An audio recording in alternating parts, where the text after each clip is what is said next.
everything metaverse is.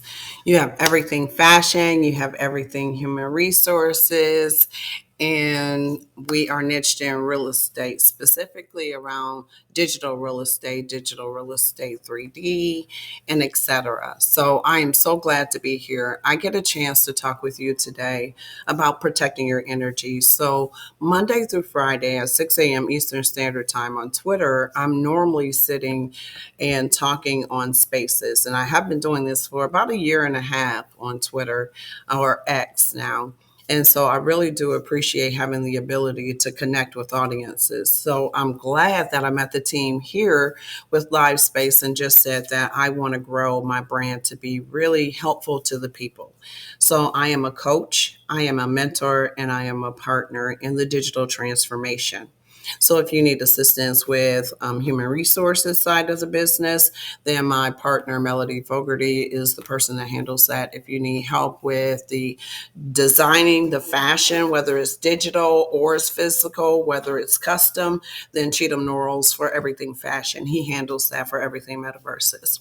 And today I wanted to come on, and I've been doing this series for a while, and it's about protecting your energy. So, what do I mean about energy, right? So, I'm talking about that energy of the metaphysical, right?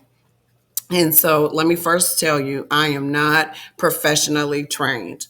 I am naturally trained. So I don't know if there's a difference, but that natural training came by way of just life, right? And going through life, knowing that there's something greater than myself that I'm pursuing.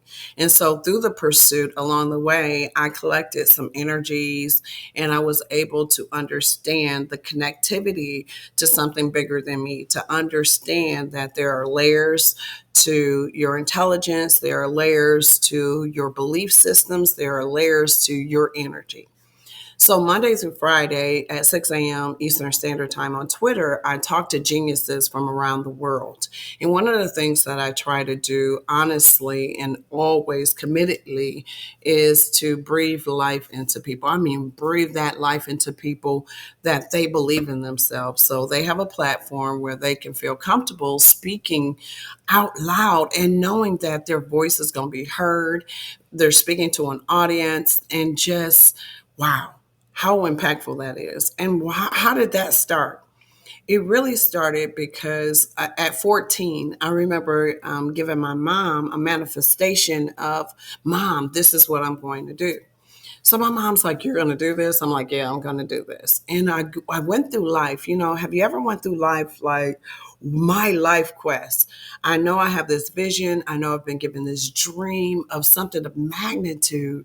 And I'm just waiting on this dream to just, this side of this hair is not acting right now. That's funny. Like when you were talking like, I want my hair to be, but listen, it's just going to go and it's going to flow the way it is. So I'm talking to my mom about this dream and this vision. So I'm going through it, and I'm like, at some point, I start doing jobs and I start working in my career, and I didn't really.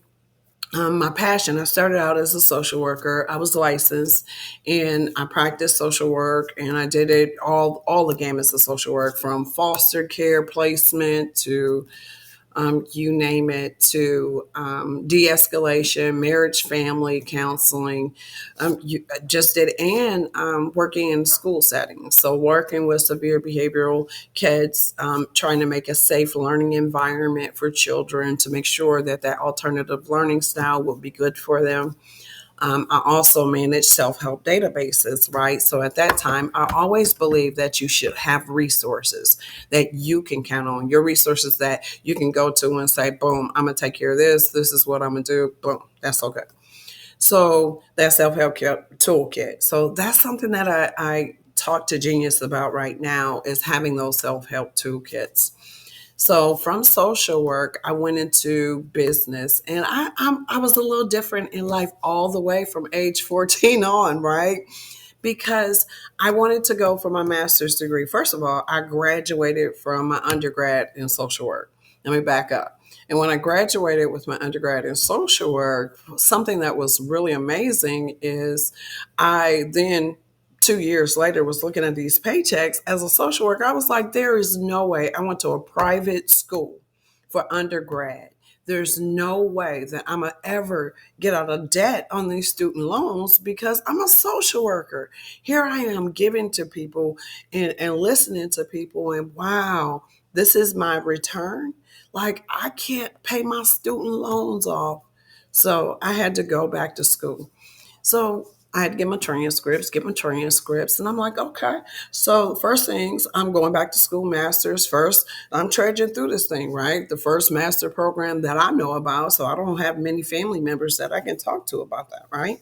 So I can read though, and I can comprehend what the expectations are for a college entrance. I'm like, wait a minute. First of all, a GRE. So what's a GRE? I know I don't want to test in to any university. Just not going to happen. So I made my list of colleges that I would go to and colleges I wouldn't go to. And most important to me was a college that didn't have a GRE. Right now, let me go back to them transcripts. The reason why that was important to me, I started calculating up this GPA, and at the bottom, I saw the final curriculum. I'm a 1.19 undergraduate. What? I'm a 1.19 undergraduate. Huh? Wait a minute. Oh, you mean all those times I slept and didn't go to class? Oh, you mean that time I skipped out on that practicum? Oh, you remember that time I didn't turn in that assignment? Oh, remember I took that, I didn't unenroll, I didn't disenroll or whatever it's called out of a class. Oh, I took that F and didn't repeat that course. Oh, yeah, a 1.19. That's me. So through those pains and through those discovery, I'm like, no, that's what the paper says. I'm a 1.19. That's what I showed based on understanding their curriculum. But I know that I'm more than a 1.19, right? And that was just that fire in me to say, I know I'm more than a 1.19. So if I know I'm more than a 1.19, let me tell you what I'm going to do. I'm going to go and check. Remember, the first thing on the list is no GRE. Okay. Boom. Second, I want to start now. I know you like, yeah, wait a minute. I'm like, I want to start now. So I need something that's going to start the next month so I can get in now because I got that fire in my belly now. If I don't get in, I am going to be afraid to move forward. I know this in my spirit. You got 1 week, 2 weeks tops, maybe a month, stretching it with the jitters. I got to get into my master's program. So I get into my master's program. Wait, no, I can't even give it to y'all like that. I'm going through the newspaper. Yep, that's that stuff. I don't know if they still print them out and you can go and you can read through the newspaper and stuff like that. But I went to the newspaper and I'm reading through the newspaper on colleges, right? And I remember circling. Y'all see me circling with my pen? I remember circling with the pen my college. And I saw no GRE in big print. Oh my goodness, I'm in love. Yes. I don't care where it is. But where is it? You mean it's in Michigan? Over the line? Wait a minute. Michigan line is literally, I can drive up from my house and be to the Michigan line in 10 minutes. Oh, this is such a winner. Wait a minute. This is kind of like this new university, new charters, distant learning for adult learner educate. Oh, okay. Well, all right. So then I try to go in, right? And what took place though, I was like, no, this is more. This is more here. So I was able to go and look, and they said, oh yeah, you got accepted. I had to write an essay. The essay was bad. I was like, gosh, I really did mess up in undergrad. It was bad because I'm used to charting, not necessarily APA style writing and everything. So no problem. So the essay was bad. I had to do rewrites of the essay until it got to an approvable standard for the committee. Okay. So after the standard for a committee, then it went on to say, oh, okay, we were able to get accepted. I was able to get accepted. However, I had to pay because my undergrad was so low that I wasn't eligible for financial aid to help me get into my master's program. I'm like, man, okay. So how much is it? So I had to pay for 3 credit hours, right? 3 credit hours was like $325 or $350 per credit hour. So I had to pay $1,000 to take that first semester or that first quarter. And then if I received a B or greater, then I would be eligible. So I was a conditional acceptance to get my master's program. I'm telling you, no GRE, conditional acceptance, GPA, just a hot mess. So you all, I got in there and I was like, wow, I did it. I did it. I paid it. And guess what? I got an A in that class and I was eligible for financial aid. And from there, I decided I needed to get my master's in business, but not just any business. I needed to get my master's in this new program. Okay. It's an eclectic MBA, is what they told me. I'm like, sign me up. It's new. I'm a new magnet. Boop, go ahead. So it's organizational management, organizational development, and organizational design. Okay. OMOD. Got it. So I went through it, and along the way, I met so many incredible professionals who were already working in the industry. I was working at Franklin Covey, the time management company. So by far, that really kicked me into gear, understanding how to accomplish my goals, understanding how to establish my roles, understanding how to do my values, understanding how to really get things done. And I attribute my success in life to a solid foundation. It goes back to my mom, first and foremost, right? And then growing up with an incredible sister. And that's another episode I can tell y'all about. But during Franklin Covey, I had access to people like Zig Ziglar, Hiram Smith, Stephen Covey, Sean Covey. Oh my goodness. You just name all of the wonderful philosophers on time, energy, study. And really, that sunk into my soul, into my core. And I remember on that assignment, because I call that an assignment, because when you're protecting your energy, you're on an assignment, right? In that assignment, I learned so many things, how to really stretch my creativity. I talk housewives. Housewives would come to me with their planners and they would have questions regarding how can they get the housework done and dinner done and take care of the kids and still have some time for themselves, right? To the CEO, board members, and the chairman of the board, sitting down, going to their offices and doing an organizational meeting with their teams to help them to really manifest and get the best out of them. Woo, that was incredible. So through that, I then started my career working for a wonderful corporation, and that is where I really, the rubber meets the road. I mean, I worked for Walmart. I worked for Walmart for 10 years, and you talk about an amazing career. I am so thankful that I had that opportunity to work for Walmart and be considered a high potential through my career until I left. So, all the way through. So, I'm spot on and I'm thankful for these opportunities because you talk about learning, you talk about managing, you talk about they can teach you anything.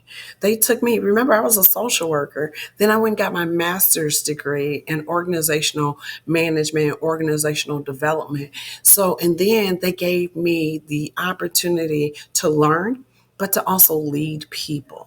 To lead people with profitability. I was like, oh my goodness, y'all gonna let me lead people with profitability? And I could lead up to 6,000 in organization. And I coined there. It was at Walmart that I became a true champion for the people. And I understood being a safety net for people. And from that, I became the social worker in profitability. So I'm so thankful for those opportunities that were garnered to me in protecting the energy. So when you work for one of the world's largest and you have the opportunity to, just stretch, the sky's the limit, you really learn what you're made of. And so for that, I'm eternally grateful. So I'm gonna stop there because there's more to my career, and I'm not like in who I am as an individual and why you should have me as a coach, as a mentor, and a business partner. When I had the opportunity, when I look back at my career up to then, it was really one of self discovery. It was one of uncertainty. It was really at Walmart, I got my cement, my footing to be able to say, man, the sky's the limit. Because the framework was just solid for me to be optimized and to work at my best. So I'm appreciative for that. I learned you all, whew, my goodness, so much. And it's from there that being a safety net for the people, really helping folks to get the best out of them. I started talent management programs and stuff like that. It was cool because I wanted to be known as a feeder of talent throughout the world. And it's nothing that's changed differently now. So, how was I able to do all of that, right? I'm always in the midst of touching and connecting with people and connecting with their energy constantly to hugs, handshakes, looks, words spoken out loud, what's written, what's understood, deceit, truth. All of that happens, right? And it's called lifing. Let's just keep it real. That's called lifing. So as you are lifing, like I'm lifing, it's so important to protect your energy. When you see an energy coming, right? And you have to be mindful because it can happen like that. You have to train yourself on mindset. You have to train yourself on, I am a warrior of my energy. This is my soul I am talking to. And my soul says that I am a conqueror. I am more than what is seen to the naked eye. And because I am more than is seen to the naked eye, I believe I will triumph. I will persevere through. I believe in me and I believe in you. That's the message that I convey to each and every person that walks into my circle. I'm constantly hoping to connect, and I hope in my soul that when I'm speaking, that it's just tapping people saying, right, I am more. Why doubt that you're more? I wrote some things down this morning, right? And what I wrote down this morning, it was just me just doing some, I guess, some meditative work. So, or some journal work. I don't know what I was doing, but it felt good. Whatever it was, I take notes often. I journal often. So that's something, again, for protecting my energy because I want to make sure that my energy exposure is in a positive kind of environment, but not always. A lot of times my energy will go into dark rooms and I'm like, oh my goodness, this is going into some dark rooms, but it does happen. And so when I go into those dark rooms, it's so important for me to understand where I am, but to root myself in who I am, right? And so not to meet that energy with that energy. And sometimes that energy will take over me and cause some different types of interactions that, man, I know I shouldn't be having, but that's the energy like. So I'm looking for my notes right now. And that happens too. And what I wrote down was, and I'm paying attention to the simple things. That's protecting your energy. Here's an example of paying attention to the simple things in life. I noticed that in my yard, these plants started popping up. I'm like, why are these plants starting to pop up? And they're mullein plants. And I'm like, okay, but mullein, what is mullein used for? And it's used for teas, it's used for pain, it's used for other things. It has some natural ailments. Y'all look it up. Don't quote me on it. So focus on being the best you can be. What does that look like? If you're at your best, then what are you going to write down? What does your best look like? I love y'all, and that's protecting your energy. And I will talk to y'all soon. I hope y'all enjoy it.